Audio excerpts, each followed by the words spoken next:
بسم اللہ الرحمن الرحیم۔ السلام علیکم۔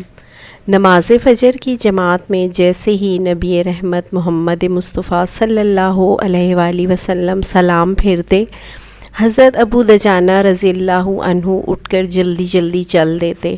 باقی صحابہ کرام محفل نبوی میں کچھ دیر بیٹھے رہتے۔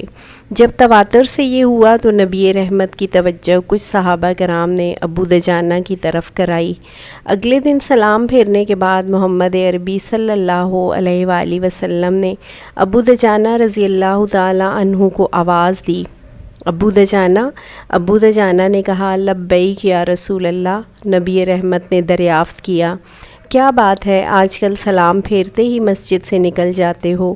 ابو دجانہ رضی اللہ تعالی عنہ نے کہا، اے اللہ کے نبی، کھجور کی فصل پک رہی ہے۔ میرے پڑوسی کے گھر میں لگے کھجور کے درخت کی کچھ شاخیں میرے گھر کے اوپر ہیں۔ رات میں پرندوں کی وجہ سے کچھ پکی کھجوریں میرے گھر کے صحن میں گر جاتی ہیں۔ میں اس لیے نماز کے بعد جلدی کرتا ہوں کہ بچوں کے جاگنے سے پہلے وہ کھجوریں سمیٹ کر پڑوسی کے صحن میں رکھ دوں، کہیں میرے بچے بچپن کی لا علمی میں وہ مال نہ کھا لیں جو ان کے لیے جائز نہیں۔ نبی رحمت مصطفیٰ صلی اللہ علیہ وآلہ وسلم نے کہا، ابو دجانہ، تمہیں بشارت ہو، اللہ رب العزت تمہاری اس ادا سے اتنا خوش ہوا کہ تمہارے لیے جنت کی بشارت ہے۔ سبحان اللہ۔